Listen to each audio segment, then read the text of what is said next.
Heavenly Father, we thank you so much to you, Lord, for this wonderful Sabbath day that you have given to us. Thank you so much for this Sabbath day, Heavenly Father. As we start our Emerald work this afternoon, we invite your Holy Presence and take this of us. Your Lord, help us to understand your messages this afternoon. Forgive us all of our sins. In Christ's name we pray. Amen. Happy Sabbath, mga kaisunan! Naghan dyan tayo, no? Salamat kayo sa pagbalik sa ato ang A1 program karon nga kahapon. So, naatay short na program. Kung kayo short, kaya naatay activity later. So, before 5 p.m., so 5 p.m., mag-start ang atong program dito sa because sa ato sundan sa'yo ang ato ang A1 program. So, my part is to announce the parts and the participants of our program. Our song service, as well as the opening song, has been led us by our song leaders, Sister Ann May Navarro and Sister Vanilla Salot, followed by the opening prayer by yours truly. After my part, we'll be hearing a special song that will be offered to us unto the Lord by Brother Carl Cabrera. After that, we'll be having an interview, mga kaiso. Interview ba tawagan pero nakakano na sila. Kung sa ilang question. Sobrang kamuha, mga kailang isa sila. So, natin tulong sa mga invite, mga mag-share to us this afternoon about sa share ta sa mga nakahaponon. After that, will be a slideshow presentation sa ato ang mga activities sa previous katuigan, no? Sa ato ang church, Upper Fellowship Center. And after that, we'll be having a time for our kids. Then they will sing and they will recite a memory verse. After that, a closing song and a closing prayer. May you feel the presence of the Lord as we worship Him this afternoon. Happy Sabbath, everyone.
There's life and song. My heart begins to beat sensitively to its heart. From the race heart sets my own pace and praise the shattered soul. The gentle arms of Jesus warm my world to oh,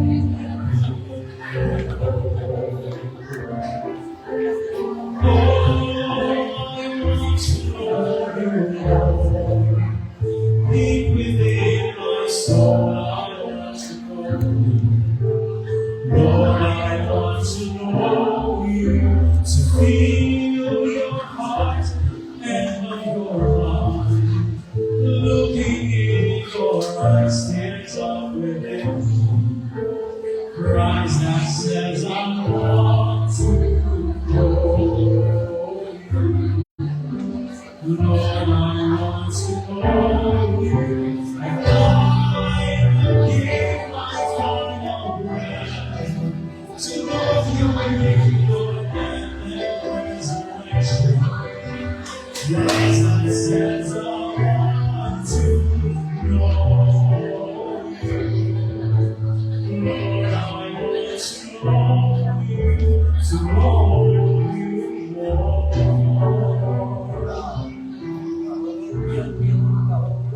Lord, I want to know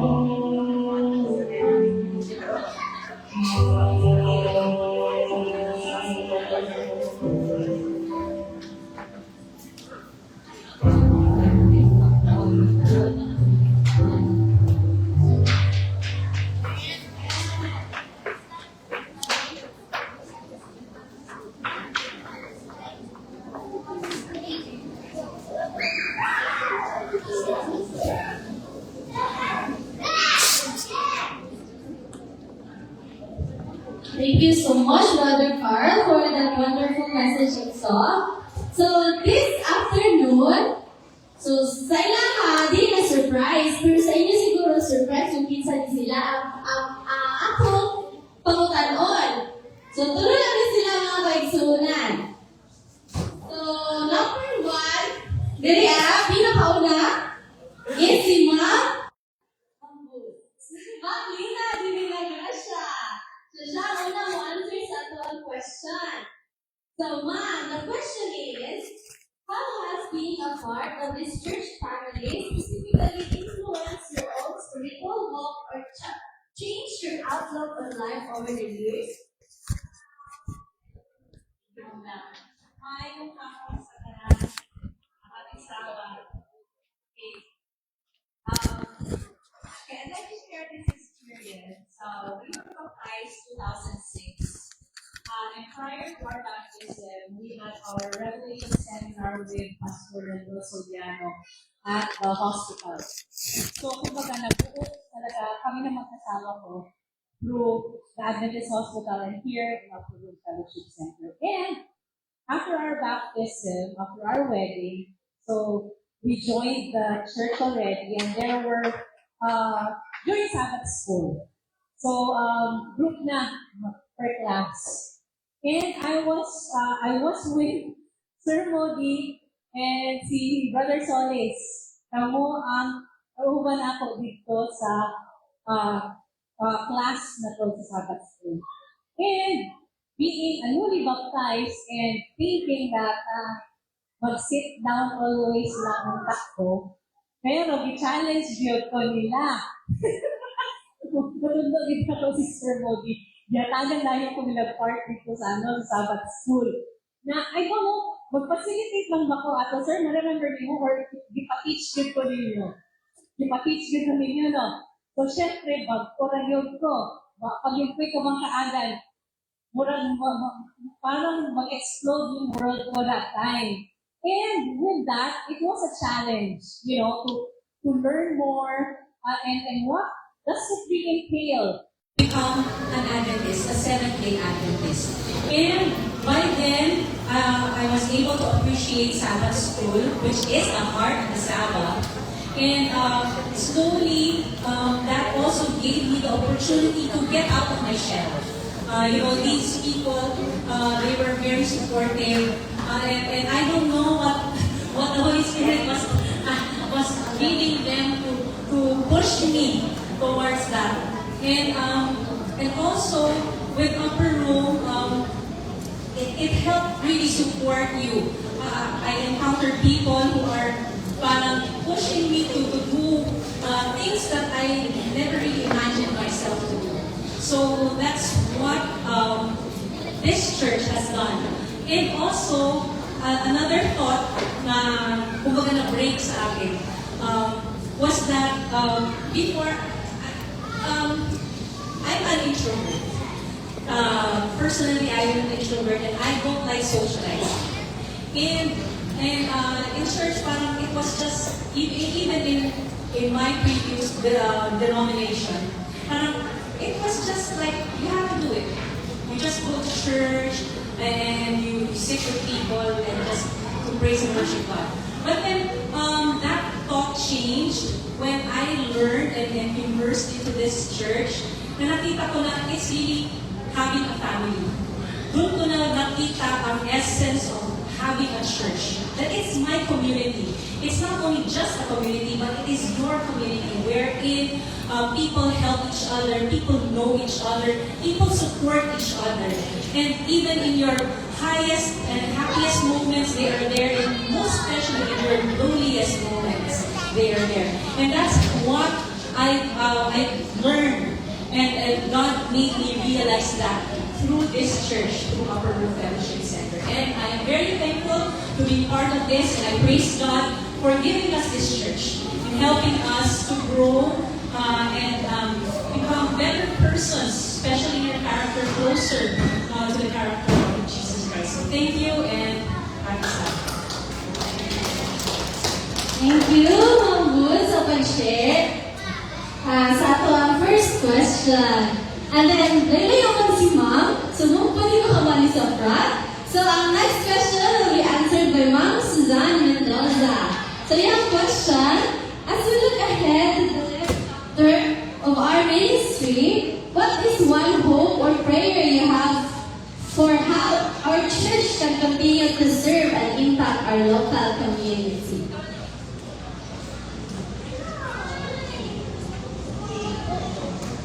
May hapon sa tanan. So, ang question is, looking ahead, no? Or looking ahead, what is the sort of trademark or magiging ministry sa ato ang church in our community, no?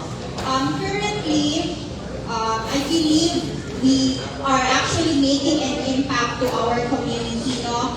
We are aware na although it happened last year, katong Health Expo na atong gibuhat dito sa Central Park. No? So that's one thing na medyo gusto or kanang like hopefully yung magiging trademark since this is a hospital church. So it's good na ang ato ang gateway paadto sa ato ang community to continue our ministry is through sa health good, no? So, it would be good na each member of the church ay kanibalog first aid, no? Basic na first aid or kanang na ay mga basic na skills related to health, no? Because yun nga, pwede siya na maging ato ang way pasulod sa communities to share the gospel. So that's one, no? We can have that as a trademark. And then second, it was announced this morning and many times, no, during in the previous Sabbaths, na on June 12, we will be going to Sulads High School. And this is not the first time na gibuhat ni sa ato ang church in this particular Sulads na high school. And even in the past, members of our church, including ang youth, nagabuhat na itong mga outreach na activities in isa sa mga Sulads, no? So we can still continue. And then, I think the third, isa lang na to, instrumentalist. So we can also utilize kanya to ang mga youth and even invite those who are also interested in playing the instruments na music ministry. So I think ito siya, Magda. Thank you. Thank you, Kaya Ma'am, for sharing. And the last question by Sir. Excellent.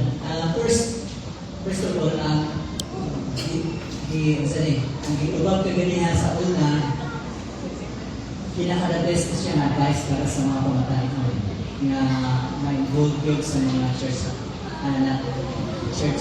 services. So, si Ma'am Lucy kaganihan na experience, dito ko siya na yung advice sa mga pamatay. Ikalawa ang pag-involve sa mga ministerial activities o ministries. Ikalawa nga nagtubag kaganihan o na ang pinakamayang advice. O ang pundasyon lang din sa mga pamataan yung ang Seventh Day Adventist Church really founded ang ginuugid based sa prophecy o ang tugod din o ang mga pamataan para malikod na agit sa mga patakuranan. So ang advice na ito diha. No, actually this is not my advice, kundi iya sa Ginoo na mga pamataan magtugod yun sa mga kasulatan sama sa sulat ni Paul sa Timothy. Nagigkantas niya ang pagkabata, gatuon siya sa mga sa scriptures, 2 Timothy chapter 3, verse 15. O ang pagtuon sa mga kasulatan, mga pamataan may advice sa Ginoo para sa mga pamataan, mahimo dili lang siya occasional, kundi adlaw-adlaw yun. Kung mo ginaagitingin sa Ginoo, sumala sa Acts 17:11. O ang pagbasa sa Biblia, inahanan na Biblia, inaagi sa wala Espiritu. O kay ang Seventh-day Adventist o Seventh-day Adventist Church na doon na may give sa Ginoo mga spiritual gift, ang spirit of prophecy. Gamito na ito aron nga nasabtan din ang Biblia. Kung mahimo, mga pamataton, ang advice sa Ginoo, basahan niyo ang message to the young people nga libro or MYP. Kailangan niyo makaangkot yung mga pamataton. Message to the young people. O sa katapusan akong basahon, ang sulat ni Apostol Paul sa kang Timothy gyapon. Kung amo yung Biblia, tayo pabili sa 1 Timothy chapter 4, verse 12. Para ni sa mga pamataton, let no one despise the youth. So, wala natutugutan nga ay tao na mo despise. So, yun yung sa despise. Sa likway. Sa mga pamatanon. Sa imong pagkapamatanon, sulatin niya kay Timothy. Pero para sa tanan ng mga pamatanon. But be thou an example. So, ang pamatanon, inangan, mahimugid na example sa mga magtutoo in word, in conversation, in charity, in spirit, in faith, and the last one is in purity. So, ano na ang aking mga share sa ikatuloy mga pamatanon ng mga God bless mga pamatanon. Thank you so much. So, karon is random lang mga kaigsunan. Konsulta din ng mga church members, no? Mananit tayo Apero Fellowship Center. So, kinsa may mo volunteer nga maghatag og experience sa ilahang pag-stay as a member diri sa church. Naa ba? Or manawag ko? So, yes. So, Pastor Jimmy. Now, ang LFC, kabahin namin sa mga life ko na sa loob, no? Kay, diriman ko na sugod nga nahimong first pastor, and then by God's grace, being fulfilled, no? Ordained ministry. Kaya, buhatag ng ko ka, bangga, ini URFC mengharap eulogy. Eulogy pakai eulogy is good word. Tribute. Mengenai keselamatan Pastor Victor Baru dari saya initiate atau inisiatif Pastor Victor. Actually, my journey to ministry is 17 years and I travel to around 20 years. And then, during the time, ang president si Dr. Pagkaringo, so nakapatinig naman siya karoon. So, sigla din ang tawag na ito na contributing factor na kapag pag-rin sa dito sa Sugagawa sa specific sa UFC. No? So, mabuhay ka magkatanan. So, ako pasalamat sa inyo tanan dap, ang mga nanganakaroon din magpasalamat po sa inyo nga because of you, hindi mo na URFC assist niya siya kaya kung wala mo URFC, no? So, pero kita tanan, sa kusay atong ginahimo, it is by God's grace. Ang ginuulot yun ang pasalamatan nato ang mga tao na nakatawag sa ito ang mga sa job din nato na kung saan nagkakaroon, but because of God's leading or His providence, and we are only instrument, no? Instrumental kita. So I hope na kini na anniversary, padayon ang hangtod sa every once a year, because this will be the one of kalimahin inspirations sa kanako na existing in a church, because the reason also of our existence is one for the praise the Lord. Namay ko nang masakitan kasi yung isang tao, usahay ka rin malain ka, kaya wala ka kay pabulan, o wala kay tagat, kaya ang iyong tagat, lahat ng mga tao, masakitan ka, but remember that our reason of existence is the praise the Lord. No matter what is the pastor, and we can only praise God by becoming a blessing to others. Thank you so much, Pastor Jimmy. So, naapaakoy hatag kay Mags ang kanahon. Mags.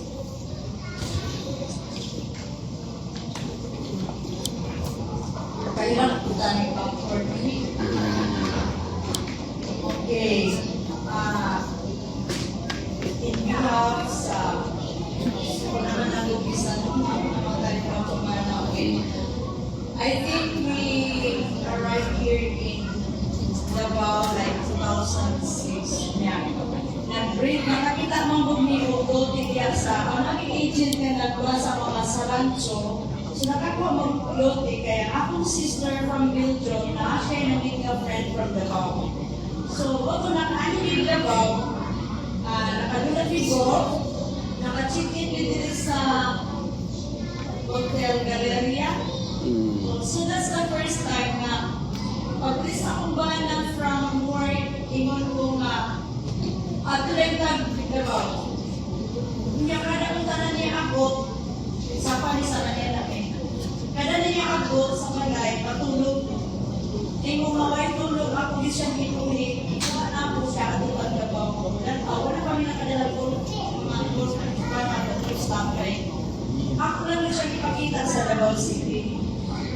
Ako lang ako diri, bagtas niya sa ibang Davao City, kung siya namin mga pulis, namin ko na mga pulis, kung siya, wow, it's so safe daw diri sa Davao. So mo to, night agent na nakasama ko dahil yung friends akong sister, my agent, i-offeran dahil mo, awa ng lahat dito sa Rancho Palos Verdes. So I think most of the pioneers know. Tapos, nung nang naka-decide na magbalay diri sa Davao, naman kami duty sa Angeles City nga among balayan o kinuha swimming pool pero na divert tungod kay nakita niya. Besides, at the time, we are looking for a church kung asa may magsimba at may Camus, Adams, di ba sila mag-English o sermon? Niya ako magsikot interpret sa iyaha. So, dibisita mi diri, English speaking man sila diri kay basta na mga foreigners. So, hindi naman siya diri. So, since na-meet na I think that was 2006. Actually, we are attending this church 2006. I remember that kung may board na higod diri, kaya wala pa naman ang times, niya si Pastor Soriano pa ang church pastor. Actually, that is the time na naging na ko sila ni Angie, sila ni Kay, bago pa si Lucy pa ng times, si Doc Diego, kay Doc Class 1 diri o si Doc Patalino. So, these are the group, as na po si Alvin na both. Okay, so that time, my husband is still smoking. And that's the first time he joined the how to stop smoking. And that was very frustrating for me. And nag-attend siya to stop smoking. For 4 days, wala siya nag-smoke. Kasi he's a smoker, he's working in the oil field. Kunya, after 4 days, nasaktan na po siya na nag-smoke. Mura ako'y na pagpulbong kasta. Kunya, ang mga youth, ako nga tayo, ako isa ko itong mga youth, ako diri. Makita nila sila rin na mag-smoke. Pero si Dr. Diego, ano nila yung are advising the moms, it's okay. It's very hard to stop smoking. So, okay, we became a member here, and then, I think it's already 20 years, because that is 2006. My husband died, and for me, I cannot give up. Dapat kayo church na doon sa ako ang balay. But I cannot give up. You are FC because this is only for me. When I was in Canada, during the medical treatment of my husband, he always missed the church. And I'm so happy to have these people here that love for me, love my husband. No? He really felt at home. Even if he has his family there, we really have to come back to the Philippines because to siya, there siya magpalitan sa Can you imagine, some of the Filipinos galing na kuya sa Laynasan, dito na sila. Dinas lang po, but he is a Canadian and wants to be buried here. Because for him, his home is in the Philippines. And isabi ka rin po nito, relations and relationship is the church. So within a church, ganun kayo yung history. Lagi namin sa kanatiyo ang Gucci, kasi sa Los Angeles, kaya ako kong husband, he was baptized in 2005. And he is very pretty for some, of course, no, kaya nakita kami sa Indian but I told him, ayaw yung pagtanaw sa one. Don't look at what others do. Magpala lang yung kung sa iyo. And I have to be strong because of his weakness. And I become strong because of him. Because I want to be alive for him and his family. So ang iyang brother, they are born again Christian. Sige na pa yung sa nila sila rin, pero sila rin baptized na 7 years in death. Nakapagin sila sa baptist kay Minari. So nakaano siya, kaya nang ako, nag-try ko kuma, I want to be a Seventh Adventist, not just in words, but in actions. Kaya I know that someone is following me. So, mga kaisunan, mawala niya akong last year's state ng effort na ang ways that I have in here. Ang akong relationship ang nila church, kung sa mga members sa church is quite the beautiful community. So, that's all. And I hope na kanan kami sa mga relasyon na experience ang life. It can be a blessing. Thank you so much. I can share about sa ang URFC sa ilang life. And this moment, we'll be watching a video presentation mga kaigsuunan. Mga pictures ni siya sa mga hinabay ng mga tuig. No? Makita na niyo yung mga nambra. Smile lang mga kaigsuunan ha. I-point out na ninyo kung naba yung mga nawa.